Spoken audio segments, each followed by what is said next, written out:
Okay, everybody, it's really good to see everybody again. Welcome to the back to school night and the start of the year. Thank you for taking the time. We appreciate it. I know that there's a lot going on in both your lives and your kids' lives, and then a chance to see all the teachers. And then the counselors are like, let's talk about how your kids can get more sleep. And it's always a little like, will anybody actually come? So I really appreciate it, because this is something that we try to talk about a lot and think is really, really important, not just for how they're going to do in class, but just how they develop as young people. And so we really appreciate this opportunity, so thank you very much. My name's Ronnie Sherrier. I think many of you have seen me for the last few years, and good to see a lot of familiar faces. And then I'll pass it down. Yeah, hi everyone, I'm Vicki Haas. I'm one of the new counselors here taking over for Miss Dorn's caseload. So if your students had Miss Dorn previously, they will now be with me, Miss Haas. Nice to meet you all. Hello everybody. Wow, this is really loud. For all the new families, I am Mr. Samuels. This is my third year here at KIS. And outside of the counseling, I coach JV basketball. Good evening, everybody. My name is Chuck Krugler, and I am also new to KIS this year. I am taking over Ms. Mohammed's caseload, so if you're one of her previous students, I will be working with your child and you as parents. I'm new to KIS, but not new to Korea. I've been in Korea for 30 years. At Seoul Foreign School for 23 years, and down in Suwon at GSIs for 7 years. So it's great to be here at KIS and have a great team here to work with. All right, let's get into it. Oh, thank you. Very nice.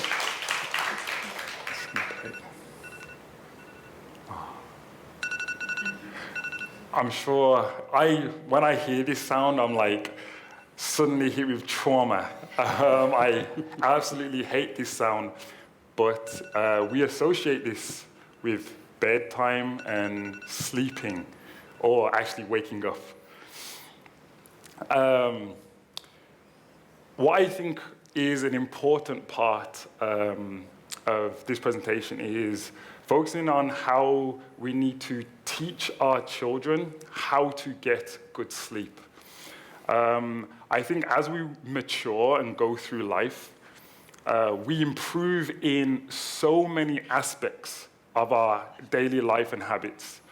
You know, we improve our diets. As we mature, we're like, okay, we're not going to eat candy and hamburgers anymore. We become adults and we like a nice steak and vegetables. We improve that. We don't need to tell children to exercise because they just go out and play and they just have fun. But as we get older, we realize, no, we need to build a workout habit, a workout routine. Even how we groom ourselves. Young people, they just run outside, wake up, put clothes on. You need to brush your teeth. Fine, mom. And then just run outside. But as we grow older, we really learn, actually, no, we need to groom ourselves, wear aftershave, shave, wear nice clothes, iron our clothes. And we do this in all aspects of our life. We think about how we can improve our habits.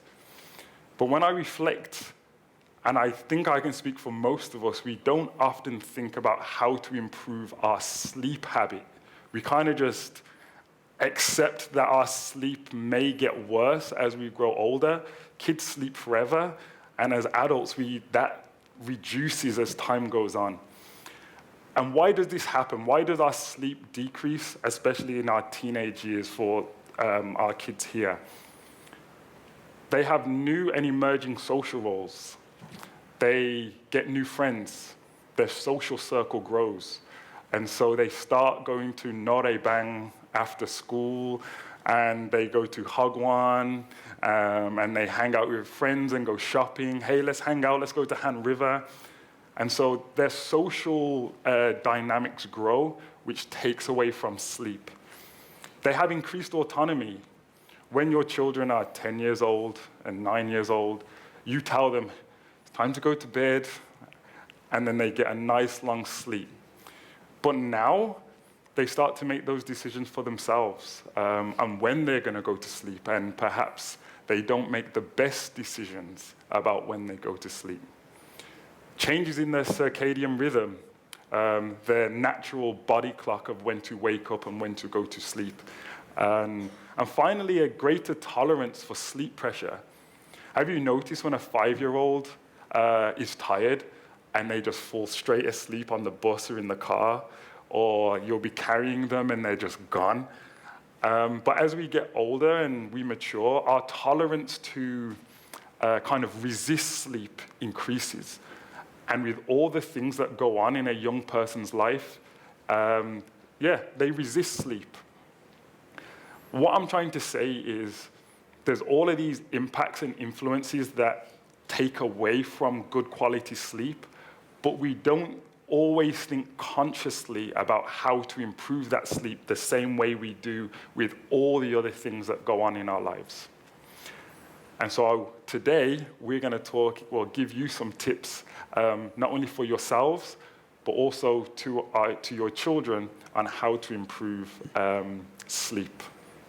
This really is the best time for this conversation and setting up some of these routines, because it's only going to get busier as the year goes. For those of you, especially if you have kids that have been at KIS for a few years and are getting up into junior year and senior year, every year it just goes quicker and quicker. And they come back from summer, and a lot of them have created some pretty bad routines. They've been staying up late and sleeping in, and they've hopefully been getting enough sleep.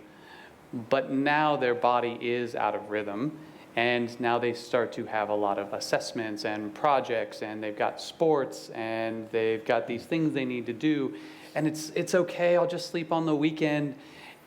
And that might get them through for a little while, but when we get into October, we get into November, we get into December, that's when not only do we see a dip in their relationships, their emotional regulation, their academics, we also see a dip in their health, right? That's part of the reason we start to see so many people getting sick.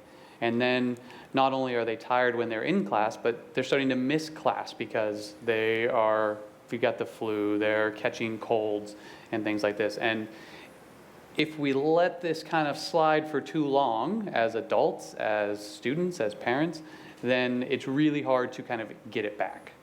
Which is why we try to start the year, not just with our back to school night presentation to you as parents, but also in our lessons with students. This is a big topic that we're talking to them about.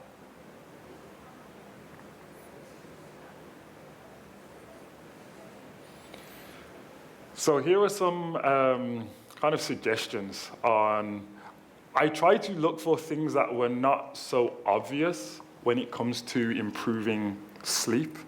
And one of those things is natural sunlight as quick as you can, early as you can during the day. The reason why this is so important is because when you wake up and you get that sunlight, it starts your kind of sleep clock. It allows your body to know, okay, I'm awake, and it's like countdown to going to sleep. I really struggle with sleep in the winter, because I actually wake up at 4:30 a.m. To work out before school, and then I'm in an office all day, and then I'm in school all day without windows, so then I get no sunlight, and then I coach basketball, and then I go home, and I haven't had any sunlight all day, and my body doesn't know what time of day it is, and so I struggle to sleep at night. So one thing that can be really helpful is making sure you get sunlight in the day when you can. Go outside and encourage your children to go outside. Supplements such as magnesium are really good at providing the nutrients that your body needs to get a good night's sleep. This is also a very good supplement for anxiety and depression. Anxiety can impact on our ability to sleep, and so taking magnesium is something that is really helpful in making sure your child gets a great night's sleep. Sleeping at the same time every day. We are creatures of habit. How do we know this? We have breakfast, usually at the same time every day.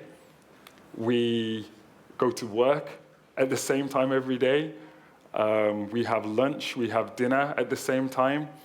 We may even work out on certain days of the week. This is really good in preparing our bodies and letting our bodies know when it is a good time to go to sleep. And finally, have a routine. The same way that we will have a workout routine and we warm up our bodies to start a workout, it's also important to prepare our bodies for sleep. Doing things like taking a bath before sleep or reading a book, brushing our teeth. If we have these things, it creates those kind of connections to in our brains that it's time to go to sleep. And to help you continue on with tips, I just want you all to reflect 14, 15 years ago when you're trying to rock your baby to sleep, right? We all read books, we told our parents, how do I get this child to sleep? You had to learn to maintain that consistent, as Mr. Samuel was saying, that consistent sleep schedule so your baby would go to sleep, right?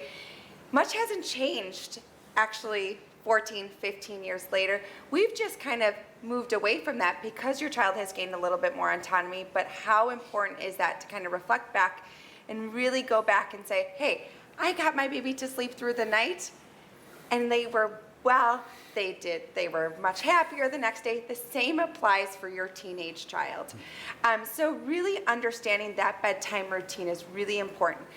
Now as teenage years, your sleep cycle is typically about an hour and a half. So as we're looking through your sleep schedule, if your child is sleeping for 7 hours, they're waking up about a half an hour prior to like a full sleep schedule. So if we can somehow, not always, but somehow manage a 7.5, 8.5 hour time frame of sleep, you will wake up more rejuvenated because you'll have gone through one whole cycle of a sleep. This continues on to saying that what helps go through deep sleep cycles is eliminating those naps. We love naps. I love naps. I get it. However, that nap that your student is taking after they come home, they're exhausted from school, they say, I'm going to take a nap. I'm going to nap for an hour or two, then I'll wake up and I'll go through the night and continue on doing my work. Now they've just completely adjusted their sleep schedule to now move later to the evening. They've adjusted their sleep cycles because now they've got an hour, really eliminating naps. If you're going to nap 20, 30 minutes, again, that half an hour cycle is exactly what a student should be doing. But again, any more time, again, just kind of pushes them moving on to another poor sleep cycle at night. I see a lot of parents nodding along with the napping one, and I think for us who have been here, and that is something that has become very normalized of, well, I'll stay up till 2 or 3 in the morning and I'll get those 3 hours of sleep, but then when I get home, I'll just take a nap and I'll feel better. And they're really just getting a couple of different poor sleep cycles instead of actually just having a nice routine through the night.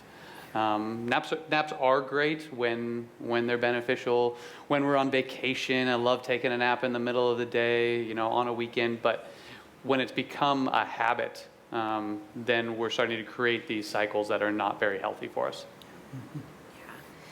Yeah. And it's important to note too, while we're talking about these habits that your students are creating right now, it's for also when they go to post-secondary, right? We want to instill that if they have good sleep habits right now, they're going to be able to manage their schedules and their sleep while they're at university, and understanding, hey, I've got class now ending at 2 p.m. and it's going to another one not till 6 p.m. How do I manage my time? I'm not going to nap during that whole time and then study in the evening. Maybe I study now again to get my good night's sleep. So again, we are trying to instill that our students have successful sleep habits now so that it continues on for just their longevity. Another important skill that we like to tell students is creating separate spaces. Really, the bed is meant for sleeping. If there's a small desk in their room, do your work there. A different space maybe in your home, ideal, a coffee shop. Really separating that space so that your child, when your child lays their head on that pillow, they understand it's time to go to bed. Your body has now adjusted it to your routine. Just if you remember, you put your baby in your crib, they know that that's time for sleep. It's not for playing, it's sleeping. And so again, really defining those spaces for your children will help a great deal at this point in time. I just want to add on to that. We create all these kind of natural connections to things. And so if we were to do work in our bed, we create a connection of working and the bed. Just like the kitchen, we create connections with kitchen and cooking and everything else that we do. So if you allow your child to sit on their bed and do work, that can actually make it really difficult to go to sleep in the future, because work is often stressful and can be anxiety inducing and keeps us in a state of high alertness.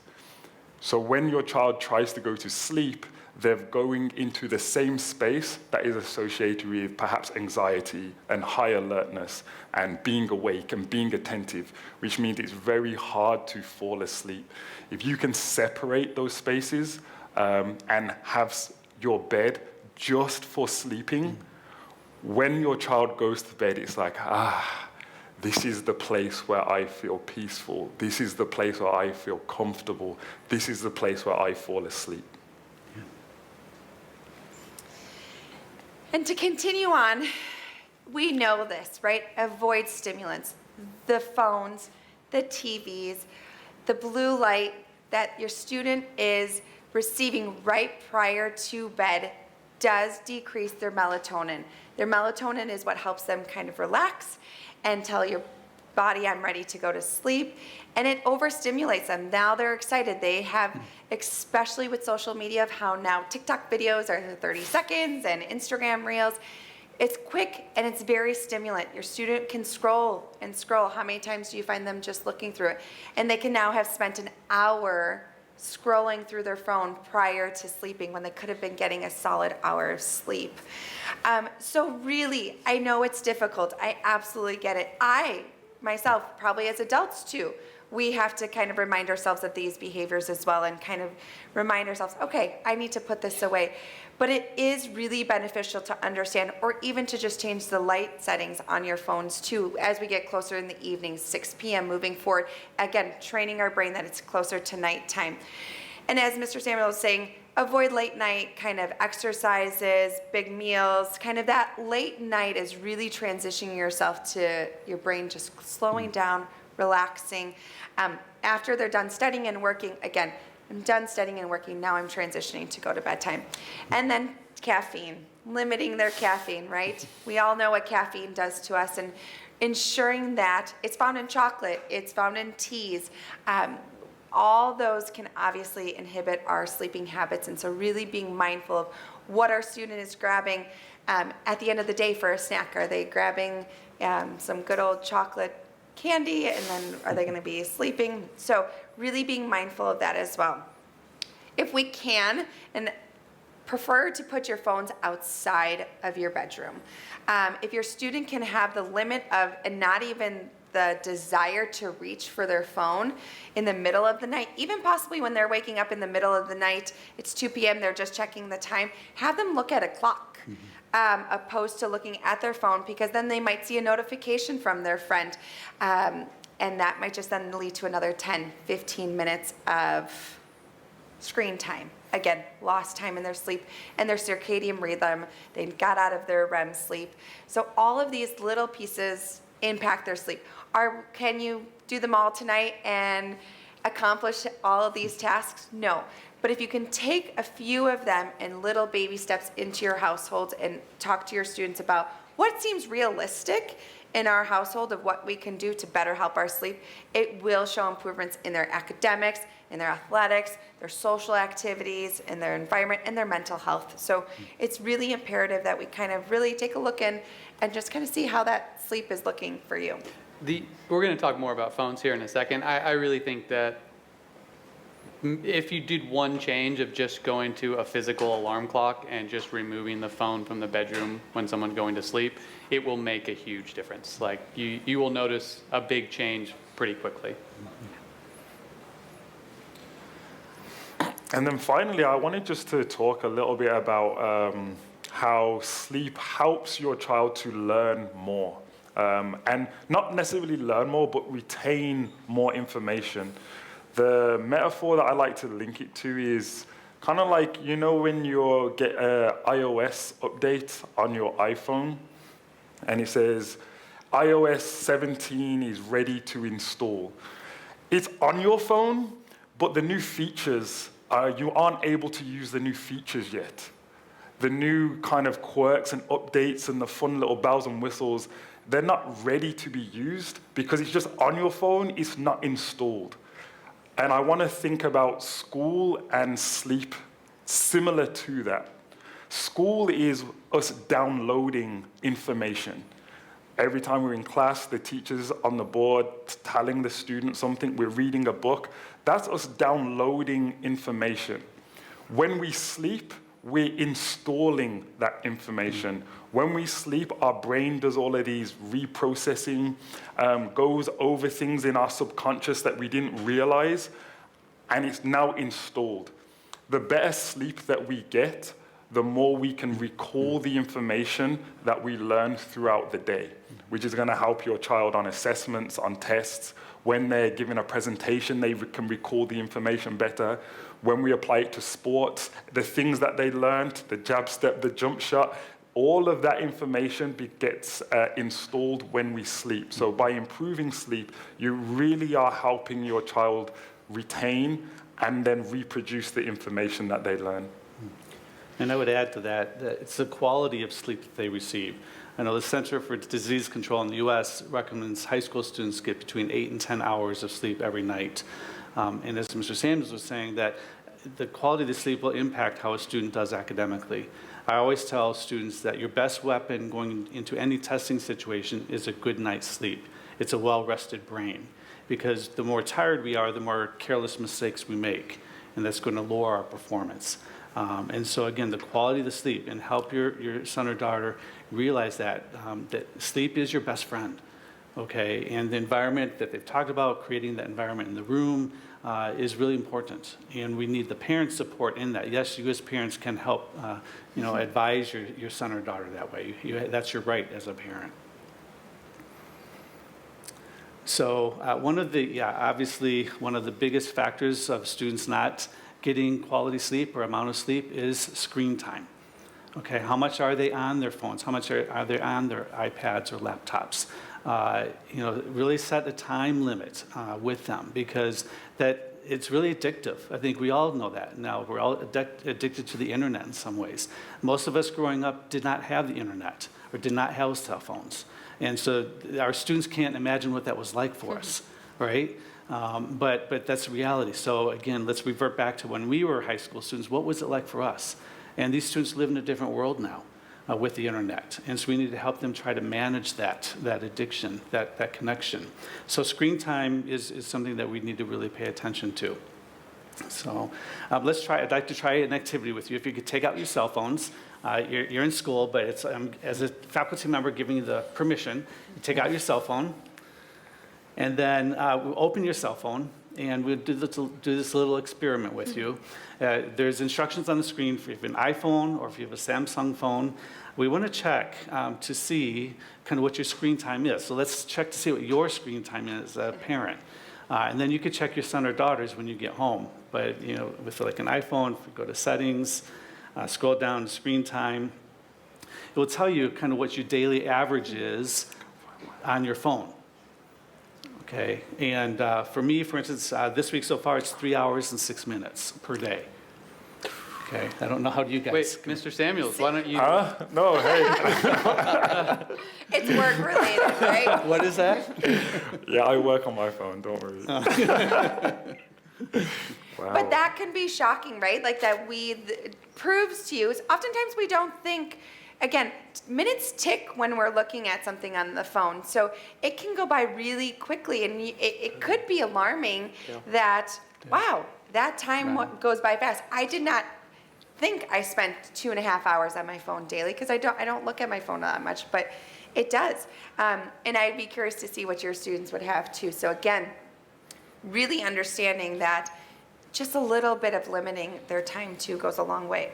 I think some of the ones, when you look at it, can be pretty shocking. I know the first time that I did it, there was definitely a guilty, like, oh, that's a lot of times I'm picking up my phone. That's really 5 hours I spent. Like, it goes really fast. And we do this with students, and we have them check theirs, and the numbers are really far too high. And it's very easy to see, like, that's where some of the time's going, whether it's time for sleeping, for social activities, for time with family, for sports, for extracurriculars. There's a lot of time that's being spent right here, and that's really for all of us. Right. So as far as the data goes, maybe, between the two of you sitting next to each other, or just have a discussion, kind of, just saying, what were you surprised at what you saw? When you looked at your screen, were you surprised at how much you're on your phone? Because I know for me, when I think about that, it's 3 hours, 6 minutes, which is not maybe as much compared to Mr. Samuels, who works on his phone. But I'm like, 3 hours, that's 3 hours of my life. What could I have been doing differently with that time? So. And I'd recommend having this conversation with your kids, right? Show them yours, right? I think it's healthy for us to all have authentic conversations, and but to also model some of that behavior and have them be aware of it as well. And be realistic. We are not asking to go from 3 hours to 1 hour, or be realistic. But if it's 3 hours, maybe the next week you're 2 hours and 45 minutes. It's those small adjustments that go a long way. And then there's not that battle with your child either of like, we're taking it away completely because you spent 7 hours on your phone, but really being mindful and realistic with your expectations. So we're running a little later than we had planned on, so I'm going to go through this data pretty quick. But we've done a number of surveys with students, and we're getting ready to do some more this year to kind of, again, be able to use this to educate students and parents. But we did some surveys around a number of things. Sleep was one of them, but there were other things: happiness, stress, relationships, and we found some really interesting things. And if we looked at all of the students in high school when we did this, there became very direct correlations between self-identified sleep and self-identified happiness. So if we just took the average student who was getting more than 8 hours of sleep, they were saying they were much happier than their peers who were getting 4, 5 hours. And that's a pretty big difference, right? And that alone, knowing nothing else, if I just know how much sleep somebody was getting, we're talking about identifying as being happier on a day-to-day basis. When we looked at stress, again, straight line. The more sleep they had, the less stress they said they were under. The more sleep, the more focus they said they had. And again, this is across the board, and this is one of those things that we can control. There's a lot of things in life that we can't control. Right? There's a lot of things that are going to happen that are going to cause us stress, that are going to affect our relationships, that will affect whether or not we say we're happy. But sleep is one of those things that we have a lot of control over if we just put in some guardrails. Right? Another thing that we've done the last few years with ninth graders is we've done that activity that we just did with you, where we asked them to pull out their phones. And we asked them to look at it, and we gave them a survey. And so we had them write down how many hours a day, how many notifications were they getting a day, how many times were they picking up their phone. And then we asked them for 3 days to just do 3 simple things, right? Because I think it's unrealistic to say we're never going to be on our phone, we're never going to be on social media. But we just wanted to try to reduce some of those factors. And so we asked them for 72 hours, just change your phone to grayscale. Get rid of the colors, right? Phone's still there. Take off the notifications, right? So it's not constantly making us go, oh, what do I got? Oop, right? You can still get on any of your social media. You can get on any of your apps. Just turn off the notifications. And then number 3, remove it from your bed, right? So just away from your bedside table or in bed with you. Just do those 3 things for 72 hours. And then we gave them another survey. And this is what we found. Almost an hour less per day on their phone, right? Just using their tracking data. 23 fewer pickups and 86 fewer notifications, right? Just for 3 days, they just got an hour back of their day that wasn't spent on their phone. Didn't change anything else about their day. They didn't We didn't remove their phone. They didn't not have access to it. It was just making a couple of small changes, and they just in 3 days got an hour back in their day. And for some students, they got considerably more. That was just the average. So again, what we're hoping to do is not completely change your lives and completely change your children's lives and take away their phone. But if we can start to put in just a few guardrails here and there, and if we can start to kind of educate ourselves and our students, we can make a significant difference, right? Because being well-rested, being happier, being more focused, having better relationships, all of these things are going to lead to a much more developed young person and going to help them as they kind of move forward, because it is a challenging time and there are a lot of changes that are happening to them. But these are some of the things that we can kind of help them to deal with.